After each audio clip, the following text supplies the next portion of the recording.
안녕하세요. 뉴스반장입니다. 종합적인 수사를 진행했으나 월북 의도를 인정할 만한 증거는 발견하지 못했습니다. 지도성 공무원 유족분들께 깊은 위로의 말씀을 드립니다. 해양경찰은 2년 전 서해북도 소연평도 해상에서 실종됐다가 북한군의 총격을 받고 숨진 해양수산부 공무원이 당시 월북했다고 단정할 근거를 발견하지 못했다고 밝혔습니다.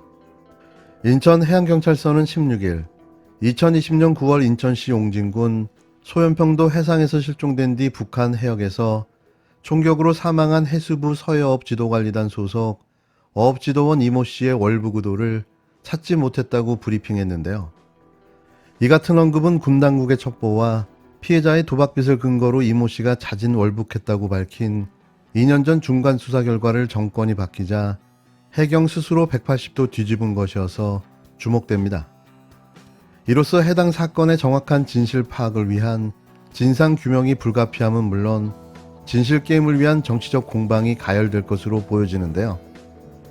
이에 한 정치평론가는 군인과 경찰은 자신들이 발표한 것을 2년 만에 자기들이 뒤집었다며 만약 문재인 정부에서 압력으로 근거 없이 이모 씨를 월북으로 몰아갔다면 이건 문재인 전 대통령이 책임져야 할 문제로 심하면 감옥을 가야 한다고 말했습니다. 그는 반대로 윤석열 정부가 전 정부에게 타격을 주기 위해 공무원들에게 월북 정황이 없다고 발표하고 사과까지 시켰다면 이 역시 마찬가지라며 그럴 경우 윤 대통령은 취임 한 달 만에 직을 걸어야 할 일이라고 밝혔는데요. 이에 정치권 관계자는 도박빚을 지고 월북하다 사살된 자를 갑자기 수사가 잘못됐다고 발표했다며 같은 사안을 두고 180도 정반대의 결론이 나왔는데 이를 일방적으로 믿으라는 말이냐고 따져 물었는데요. 앞서 해경은 2020년 9월 29일 브리핑을 통해 이모 씨가 실종 전 탔던 어업지도선 무궁화 10호선에서 발견된 슬리퍼는 이 씨의 소유로 확인됐고 국립과학수사연구원에서 추가로 유전자 감식을 하고 있다며 또 이 씨가 도박으로 2억 6천만 원의 채무가 있던 것으로 확인됐다고 밝힌 바 있습니다. 그리고는 단순 표류로는 최초 발견된 지점까지 이동하는 것이 불가능하고 월북 의사를 밝힌 정황들을 종합적으로 고려했다고 부연 설명했는데요. 정권이 바뀌었다고 팩트가 바뀐 건가요? 무엇을 위한 조작인지 심히 우려됩니다. 비공개 자산인 군 특수정보, 소위 말하는 SI 정보라는 게 있습니다. 공개하는 순간 우리의 감청 장비가 드러나게 되고 감청 대상이 드러나기 때문에 국익을 생각해서 공개할 수 없는 영역입니다. 팩트는 그대로인데 판단이 달라졌다라는 겁니다. 정부 출범 한 달 만에 판단이 달라졌다라는 것이고 그 달라진 판단의 근거조차 제시하고 있지 못합니다. 대통령실은 전 정부를 향해 자진 월북 프레임을 씌웠다. 진상규명을 원하는 유족의 요구에 제대로 응하지 않았다고 날을 세웠습니다. 정권이 바뀌면서 정부 해석이 180도 뒤집힌 건데 문제는 뒤바뀐 결론에 대한 명확한 근거는 제시하지 못했습니다. 이 씨 피격 사건이 알려지자 당시 문재인 정부는 북한을 강력히 규탄했는데요. 그러자 하루 만에 김정은 북한 국무위원장이 사과의 뜻을 전해왔습니다. 민간인 피살에 대해 정부가 항의하고 사과를 받아낸 건데요. 자진 월북 의사가 추정된다는 당시 해경과 군 당국의 판단에는 군 특수장비를 통한 감청 정보 등 근거를 가지고 진행됐다고 문재인 정부 핵심 인사들은 강조했습니다. 그래서 전 정부의 판단을 뒤집으려면 당시 군 특수정보가 왜 잘못됐는지를 비롯해 월북 의도가 없다는 증거를 새로 제시해야 한다는 지적인데요. 그런데 16일 해경과 국방부는 추가 증거 없이 월북 의도를 입증하지 못했다고만 발표했습니다. 대통령실도 뚜렷한 증거 없이 자진 월북이라는 프레임 때문에 한 사람의 잘못으로 규정됐다며 전 정부를 비판했지만 전 정부와 왜 판단이 달랐는지에 대해선 구체적으로 설명하지 않았는데요. 또 진상규명을 원하는 유족의 요구에 국가가 제대로 응하지 않았다며 문재인 정부 청와대가 이 씨 유족을 상대로 낸 정보공개 취하 소송을 포기했습니다. 이건 명백한 문재인 정부 흠집 내기로밖에는 볼 수가 없는데요. 아무런 증거 제시도 없이 묻지도 따지지도 않고 결과를 뒤집은 겁니다. 이를 두고 전 정부 인사들은 보안이 생명인 안보 관련 정보가 정권의 입맛에 따라 왜곡되고 있다고 강력하게 비판했는데요. 전 정부 정책 뒤집기가 진행되는 가운데 이씨 사건에 대한 판단도 바뀐 겁니다. 이제부터 본격적인 문재인 정부 공격과 모든 게 다 전 정권 탓이라는 프레임을 들고 나오지 않을까 싶은데요. 지금 우리 경제가 직면한 국내외 여건이 매우 엄중합니다. 위기에 처할수록 민간 주도, 시장 주도로 경제의 체질을 완전히 바꿔야 됩니다. 국민들께서 직면하고 있는 물가, 금리, 주거 문제는 시급히 해결해 나가야 합니다. 신산업을 가로막는 낡은 제도, 그리고 법령에 근거하지 않은 관행적인 이런 그림자 규제, 이런 것들을 모조리 걷어낼 것입니다. 부자 감세라는 지적이 있는데 이에 대해 어떻게 생각하시는지 궁금합니다. 비정상으로 갔던 부동산 세제의 정상화, 합리화를 위한 조치다. 16일, 앞으로 5년, 윤석열 정부 경제정책의 큰 그림이 발표됐는데요. 줄여 말하면 기업과 부자의 세금을 확 내린다. 규제는 과감하게 풀겠다.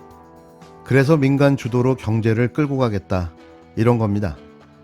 역시 서민과 민생을 위한 정책은 없었습니다. 가장 눈에 띄는 건 친기업 정책을 본격화하겠다는 건데요. 이명박 정부 때 프렌들리 정책 기조가 떠오릅니다. 당장 꺼내든 카드는 법인세율 인하인데요. 현재 영업이익의 25%인 법인세 최고세율을 22%로 내리기로 했습니다.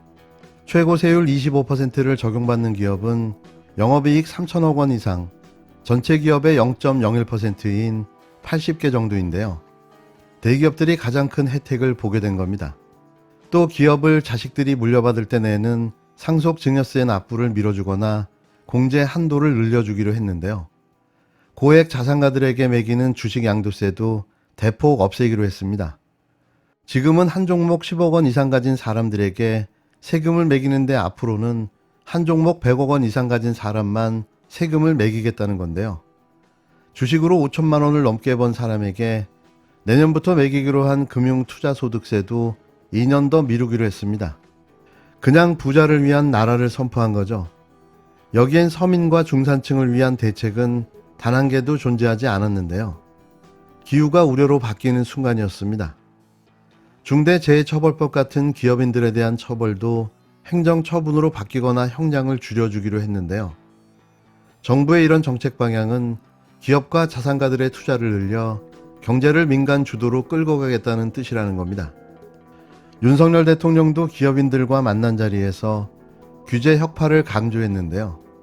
신사업을 가로막는 낡은 제도, 법령에 근거하지 않는 관행적인 그림자 규제, 이런 것들을 모조리 걷어내겠다고 목소리를 높였습니다. 정부는 또 종합부동산세와 재산세도 대폭 깎아주기로 했는데요. 정부 발표대로 계산해보면 올해 다주택자들이 내게 될 종합부동산세가 원래 내야 할 세금의 절반도 안 됩니다.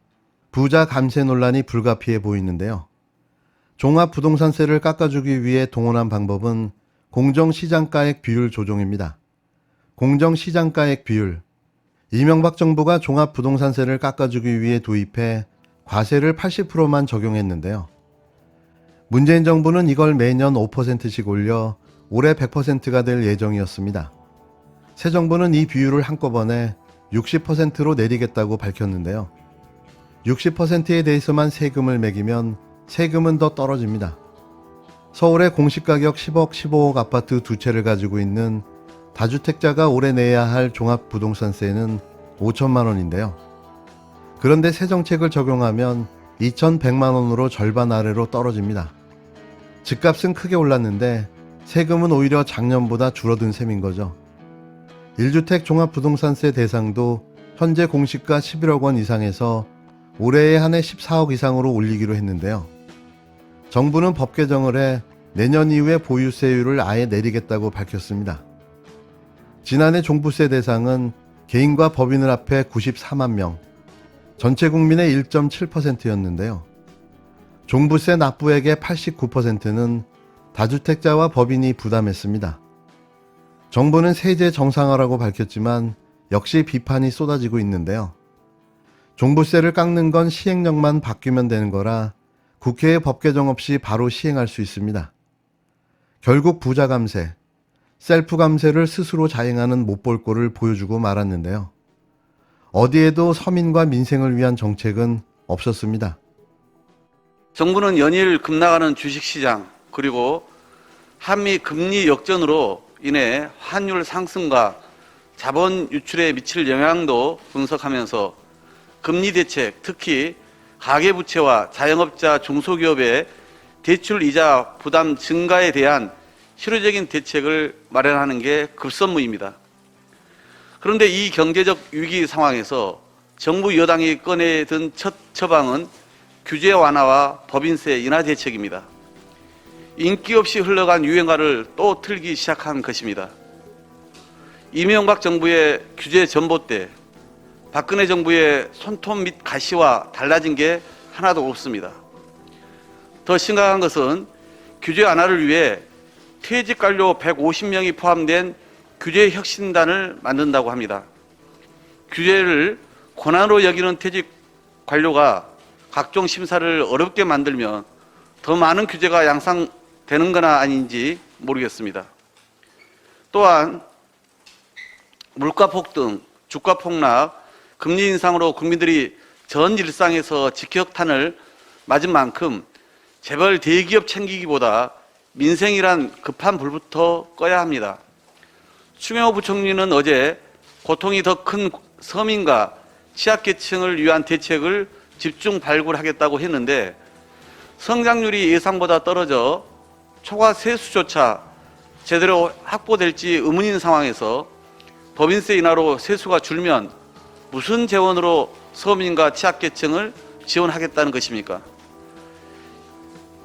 이명박 정부에서 실행된 법인세 인하는 기업 투자 유인을 명분으로 했지만 실제 인하 이후 투자 유인 효과가 없었다는 것이 통계적으로 확인됐습니다.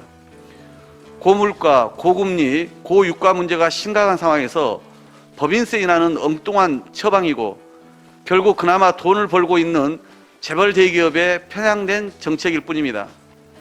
중소기업 등 전체 기업의 절반은 영업이익이 없어 법인세를 내지 못하는 상황에서 결국 정부의 법인세 인하는 삼성 등 재벌 대기업에게 감세 혜택을 주는 것입니다. 더구나 이들 주요 대기업은 향후 투자 계획을 이미 다 발표했습니다. 이처럼 윤석열 정부의 경제 상황 진단과 정책 방향은 첫 단추부터 완전히 어긋나 있습니다. 실패로 끝난 MB 정책 시즌2를 만들거나 박근혜 정부의 무능한 전철을 제발 밟지 않기를 바랍니다.